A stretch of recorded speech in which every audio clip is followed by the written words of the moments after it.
एक बच्चे ने बहुत अच्छा सवाल पूछा मुझसे, वो ये था कि भैया एक एक्सपीरियंस टीचर से ऊपर तो कोई भैया दीदी नहीं होता है। ऑब्वियसली बहुत अच्छी बात है। तो हम आपकी मेंटरशिप जॉइन क्यों करें जहाँ पे एम्स के लोग हमें गाइड कर रहे हैं, एम्स के टॉपर्स हमें गाइड कर रहे हैं और हम इन एक्सपीरियंस टीचर से क्यों ना पढ़ें। तो बच्चे let me clarify one thing, एक एक्सपीरियंस्ड टीचर से ज़्यादा नॉलेजेबल कोई नहीं होता है, दैट इज़ ट्रू। बट वो एक्सपीरियंस टीचर जब लाखों बच्चों को एक साथ पढ़ा रहा हो, तो किसी बच्चे पे उसका फोकस नहीं जा पाता है। Take it this way, let's say कि मेरे पास 2 पेस्ट्रीज़ हैं, ठीक है? मैं लेट्स से मेरे पास 2 पेस्ट्रीज़ हैं। एक चॉकलेट पेस्ट्री है, बहुत बढ़िया, तुम्हारा फ़ेवरेट है चॉकलेट, बहुत अच्छी पेस्ट्री है। दूसरी थोड़ी मिक्स्ड पेस्ट्री है, चॉकलेट है और उसके साथ थोड़ा-सा वनीला है। दोनों पेस्ट्रीज़ बहुत अच्छी हैं, दोनों पेस्ट्रीज़ अपनी तरफ ठीक है, सबके बेनिफिट्स हैं, नेगेटिव्स हैं।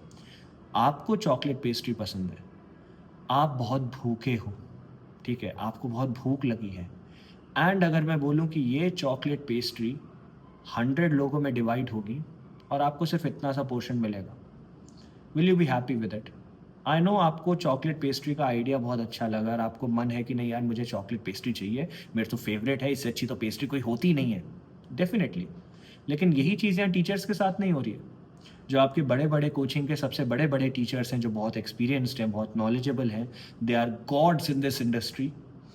उनकी एक-एक लाइव क्लास में लाखों बच्चे आके पढ़ते हैं, हज़ारों बच्चे आके पढ़ते हैं। क्या वो हर बच्चे पे फ़ोकस डाल पाते हैं? नहीं, क्योंकि ये एक टीचिंग पैटर्न है। क्या आपको पता है क्लासरूम्स और टीचिंग पैटर्न पिछले 100 सालों में चेंज ही नहीं हुआ है? ब्रिटिशर्स ने जैसा बनाया था उस तरीके से हम चलते जा रहे हैं। ऐसा क्यों है? क्योंकि उन्हें वर्कर्स चाहिए थे, उन्हें लीडर्स नहीं चाहिए थे। ये आपने बहुत बार सुना होगा। क्या डिफरेंट हो रहा है यहाँ पे बताओ? हमारी मेंटरशिप में 1 टू 1 चीज़ें चलती हैं। जब बच्चा जॉइन होता है तो समझा जाता है कि उसका स्टार्टिंग पॉइंट क्या है। वो ड्रॉपर है, पार्शियल ड्रॉपर है, क्लास 12th का स्टूडेंट है। उसको क्या चीज़ें आती हैं, क्या नहीं आती है, वीक एरियाज़ क्या है, स्ट्रॉन्ग एरियाज़ क्या है। अगर मॉक टेस्ट लगाए तो स्कोर कितना आ रहा है, सेफ स्कोर कितना दूर है और सेफ स्कोर तक जाने के लिए उसका आइडियल पाथ क्या होना चाहिए। जो चीज़ें उसे आती हैं वो पेपर में ठीक हो रही हैं कि नहीं और जो नहीं आती हैं, क्या वो पेपर में हर बार वो गलत कर रहा है। क्योंकि एक बात बताओ, जो चीज़ तुम्हें आती है पेपर में हर बार तुम ठीक कर रहे हो, उसकी वेटेज तो उतनी है ना यार। बाकी चीज़ें क्या छोड़ दोगे नीट में? ठीक है, मेरे फेवरेट 5 चैप्टर है, बस ये पढ़ के जाऊँगा। क्या एम्स आ जाएगा ऐसे? नहीं आएगा। इसलिए यहाँ पे एम्स का बच्चा जब तुम्हें गाइड करता है, वो तुम्हें एग्ज़ैक्टली बताता है, भाई मैं एम्स गया हूँ, मैं बताऊँगा एम्स कैसे जाना है। ठीक है? एंड वो तुम्हारे अकॉर्डिंग गाइड करता है। ठीक है, तुम्हारे पास दिन में टाइम कम है, ये करेंगे। ये वीक एरियाज़ है, इनको पहले टारगेट करेंगे, टैकल करेंगे। इसलिए हमारा सिलेक्शन रेशियो मच हायर है इन सारी कोचिंग से। दूसरा पॉइंट, एक्सपीरियंस टीचर से ज़्यादा नॉलेजेबल कोई नहीं है। लेकिन ये एक्सपीरियंस टीचर एक कोचिंग के लिए काम करते हैं और उस कोचिंग का प्राइमरी ऑब्जेक्टिव ये है कि टॉपर्स को एवरेज स्टूडेंट से सेग्रीगेट करो। क्योंकि कोचिंग पता है किस तरीके से चलती है?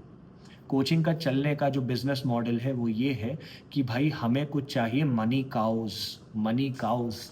मनी काउ पता है क्या होती है? वो बच्चे जो बस हमारी जेबें भरेंगे। जो ये पोस्टर्स देख के, टॉपर्स के नाम देख के, टीचर्स के नाम देख के आ तो जाएँगे, लेकिन हमें इन पे ध्यान देने की ज़रूरत नहीं है क्योंकि ये कभी रैंक नहीं लाएँगे। तो जो लोअर बैचेज़ होते हैं वो इन्हीं बच्चों से भरे हुए होते हैं। और फिर हमें कुछ छटे हुए बच्चे चाहिए जो पोटेंशियल दिखाते हैं, टॉपर्स ला बन सकते हैं, एम्स क्रैक कर सकते हैं, जिनकी फ़ोटो अगले साल हम पोस्टर्स में चिपकाएँगे। तो यही आपके जो भगवान टीचर्स हैं, ये टॉपर्स पे तो बहुत अच्छा फ़ोकस डालते हैं। वीक स्टूडेंट्स पे कोई फ़ोकस नहीं डालते हैं। कोचिंग टॉपर्स को बहुत प्रमोट करती है, आपके रैंकर्स बैच होते हैं, आपके क्लासरूम 1-2 होते हैं, आपके बैचेस ए होते हैं, आपके टॉपर बैचेस होते हैं, स्पेशल बैचेस होते हैं, जहाँ पे एडिशनल रिसोर्सेज़ दिए जाते हैं, एडिशनल मटेरियल्स दिए जाते हैं। हो सकता है तुम्हें पता भी ना हो इस बारे में यार, बहुत सारी कोचिंग्स नीट के पेपर से कुछ दिनों पहले स्पेशल मॉक टेस्ट बना के देती हैं टॉपर्स को। पता था तुम्हें ये? और ये वो मॉक टेस्ट नहीं है जो तुम खरीद सकते हो। ये स्पेशली क्यूरेट किए जाते हैं इन टॉपर्स के लिए। पता थी ये बातें तुम्हें? अगर तुम्हारा कोई दोस्त हो ना इन जगहों पे, जिसके 700 नंबर आ रहे हो मॉक टेस्ट में लास्ट ईयर या 650 प्लस नंबर आ रहे हो, उनसे पूछना, ये सब चीज़ें होती हैं। अब एक बात बताओ, पैसे तो तुमने भी उतने दिए थे, बाकियों ने भी उतने दिए थे, तो ये भेदभाव क्यों हो रहा है? ऐसा क्यों हो रहा है कि ये जो टीचर्स जो बहुत प्रोफेशनल और बहुत एक्सपीरियंस्ड हैं, वो तुम पे ध्यान नहीं दे रहे और रैंकर्स पे ध्यान दे रहे हैं? यही दिक्कत है कि कोचिंग कल्चर क्यों खराब है। यही दिक्कत है कि लाखों रुपए देने के बाद भी सिलेक्शन नहीं होता है, और इसी प्रॉब्लम को सॉर्ट करने के लिए हमने मेंटरशिप प्रोग्राम निकाला। लेकिन गंदगी यहाँ भी आ गई है। अब हर एक दूसरा बंदा जो एमबीबीएस में घुस रहा है अपने सो कॉल्ड मेंटरशिप प्रोग्राम्स निकाल के बैठा है। तो मैंने आपको एग्जैक्टली वीडियो बनाई है, आपको नीचे डिस्क्रिप्शन में मिल जाएंगी, चैनल में जाके चेक करो कि हम जो कर रहे हैं, जो एक्चुअल मेंटरशिप है, और बाकी लोग जो करना चाह रहे हैं, उसमें क्या अंतर है। बाकी लोगों के पास कोई टीम नहीं होती है, एक बंदा होता है, 100 लोगों को गाइड करता है, सबको सेम टारगेट देता है। डेली टारगेट मिलेंगे वहाँ भी, लेकिन सबको सेम टारगेट मिलेगा। तो फ़ायदा क्या है भाई? अगर कोई वीक एरिया है किसी बच्चे का, कोई कोचिंग जाता है, किसी ने यकीन बैच ज्वाइन कर रखा है, किसी ने कोई बैच ज्वाइन कर रखा है, उसके अकॉर्डिंग आपको गाइडेंस नहीं चाहिए क्या? ये ठीक है भाई, सबको एक ही टारगेट दे दो। इसलिए हमारी मेंटरशिप का सिलेक्शन रेशियो सबसे ज़्यादा हाई है। लास्ट ईयर 80% सिलेक्शन रेशियो था। For every 100 students that joint, 80 का सिलेक्शन गवर्नमेंट मेडिकल कॉलेज में हुआ था। इसीलिए लास्ट ईयर हम पेपर प्रिडिक्ट कर पाए थे, और उससे लास्ट ईयर भी पेपर प्रिडिक्ट किया था। 2024 में जो हमने अपनी टेस्ट सीरीज़ में डाला, ऐसा नहीं बाकी कोचिंग्स की तरह लाखों लेक्चर्स काउंट कर लिए, नोट्स काउंट कर लिए कि बच्चे पेपर यहाँ से आया। अबे लाख लाख क्वेश्चन तुमने कराए हैं, इतने मोटे मोटे नोट्स बनाए, ऑब्वियसली क्वेश्चन वहाँ से आएगा। हमने 10 मॉक टेस्ट दिए थे, वहाँ से 712 नंबर का पेपर आया था 2024 में। 2025 में 640 मार्क्स का पेपर प्रिडिक्ट किया था। This is true excellence. कोई तो रीज़न है ना कि जिन बच्चों की ये फोटोग्राफ तो लगा देते हैं पोस्टर्स में, वहाँ जाके काम नहीं करते। बस फोटो लगा दी, एम्स दिल्ली गया था हमारा बच्चा, ये हुआ वो हुआ। एम्स दिल्ली सारा उठा के हम ला रखे हैं तुम्हारे लिए। फ्री में इतने एम्स दिल्ली वालों के तुम्हारे साथ हमने सेशंस कराए, भूल गए? याद है ना?